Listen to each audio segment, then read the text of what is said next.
આ મનુ મહારાજનો વંશ આગળ હાલે છે હો. ભાગવતના 3 અને 4 સ્કંદમાં બધી કથા બતાવી છે. મનુ મહારાજની સૌથી મોટી દીકરી એનું નામ છે દેવહૂતિ. દેવહૂતિના લગ્ન કરદમ ઋષિ સાથે થયા.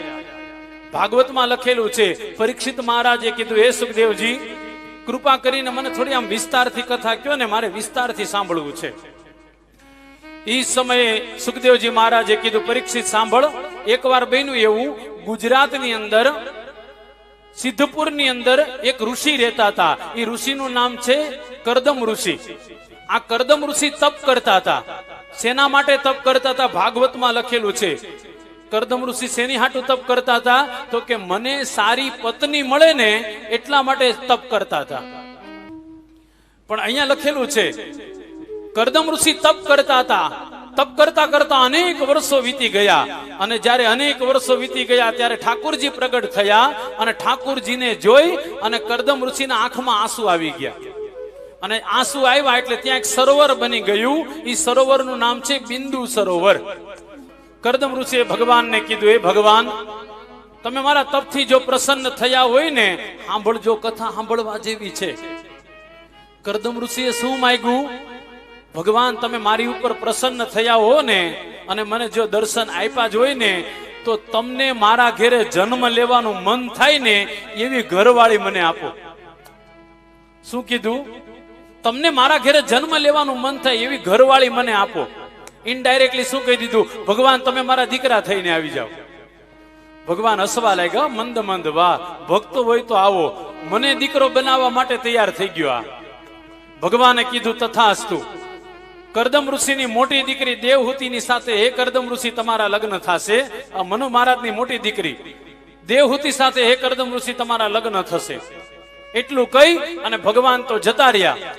અને પછી તો કથા છે, ઘણા દિવસ પછી મનુ મહારાજ પોતાની પત્ની શતરૂપા અને મોટી દીકરી દેવહૂતિને લઈ અને કરદમ ઋષિના આશ્રમમાં આવ્યા. આશ્રમમાં આવ્યા એટલે કરદમ ઋષિએ પરીક્ષા કરી અને જોયું કે મને ભગવાને જે મારા માટે પાત્ર આપ્યું છે બરાબર છે કે નહીં. એટલે આમ 3 આસન બિછાવ્યા હો કરદમ ઋષિએ, પરીક્ષા કરવા માટે કે જેની હારે મારા લગ્ન કરવાના છે એ બરાબર છે કે નહીં. કથા છે, મનુ મહારાજ આવ્યા એટલે એક આસન ઉપર બેઠા, બીજા આસન ઉપર શતરૂપા રાણી બેઠા, પણ ત્રીજું આસન હજી ખાલી છે. દેવહૂતિને મનમાં એમ થયું કે આની સાથે મારે લગ્ન કરવાના છે. પતિ આસન આપે ને પત્નીએ ગ્રહણ ન કરાય, દોષ લાગે બહુ મોટો. પણ હજી તો મારી પત્ની તો બન્યા નથી, આ પતિ તો મારા હજી બન્યા નથી, તો શું કરવું? બસ એ જ સમયે દેવહૂતિ બેઠા ખરા, પણ આસનની નીચે બેઠા, અને એક હાથ જે હતો ને એ આસન ઉપર રાખી દીધો. આનો અર્થ એવો થાય, બેઠા પણ ગણાય અને ન બેઠા પણ ગણાય. અહીંયા કથા છે, કરદમ ઋષિ પાસે મનુ મહારાજે યાચના કરી. મનુ મહારાજે કીધું કે હે કરદમ ઋષિ, તમે અમારી દીકરી સાથે લગ્ન કરો. કરદમ ઋષિએ કીધું, લગ્ન કરું, પણ એક શરત ઉપર લગ્ન કરું. કીધું, કઈ શરત? તો કે મારે ત્યાં એક દીકરાનો જન્મ થશે ને એટલે હું સંન્યાસ ધારણ કરી લઈશ, પછી સંસારમાં રહીશ નહીં.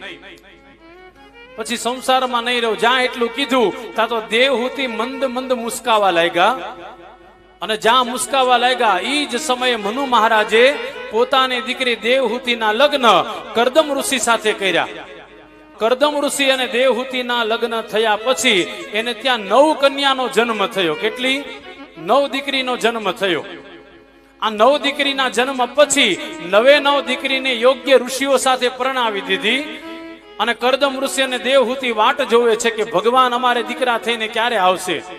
બસ એ જ સમયે સાક્ષાત ભગવાન નારાયણ કપિલ મુનિનું રૂપ લઈ અને કરદમ અને દેવહૂતિને ત્યાં પધારે દીકરાના રૂપમાં.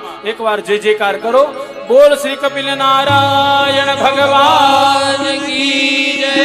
બોલ શ્રી કપિલ નારાયણ ભગવાન કી જય. ભગવાનનો દિવ્ય અવતાર છે. ભગવાનનો કપિલ અવતાર થયો. કરદમ ઋષિ અને દેવહૂતિને ત્યાં જન્મ થયો. આ બાજુ કથા છે, કરદમ ઋષિ ભગવાનને પ્રણામ કરી જંગલમાં જતા રહ્યા અને કપિલ મુનિ ધીરે ધીરે મોટા થવા લાગ્યા. કપિલ મુનિ એકવાર પોતાની માને જોવે છે. માં દેવહૂતિ એકદમ શાંત બેઠા હતા. માં દેવહૂતિ યાચના કરીને કીધું, હે કપિલ બેટા, તું મને ખબર છે કેવલ ને કેવલ મારો દીકરો નથી, આખા જગતનો તો પિતા છો. હે કપિલ, મને કૃપા કરીને આ શરીર બાબતે થોડી વાત કરો ને. અહીંયા કથા છે 2 અધ્યાયમાં કપિલ મુનિએ પોતાની માં દેવહૂતિને સાંખ્ય શાસ્ત્રનો ઉપદેશ કર્યો. સાંખ્ય શાસ્ત્રનો ઉપદેશ કરી અને પોતાની માને કહે છે, હે માં, પ્રાણી માત્રના શરીર માના પિંડની અંદર આવે છે અને જ્યારે માના ગર્ભમાં હોય ને ત્યારે 7 મહિના સુધી કન્ટિન્યુ ભગવાનને ભજે છે. આપણે બધા માના ગર્ભમાં હોઈએ ને એટલે ભગવાનને બહુ યાદ કરીએ. આપણે કેમ ભાઈ યાદ કરીએ? તો કે અંદર મળમૂત્રના ખાડામાં આપણે બહુ હેરાન થતા હોઈએ.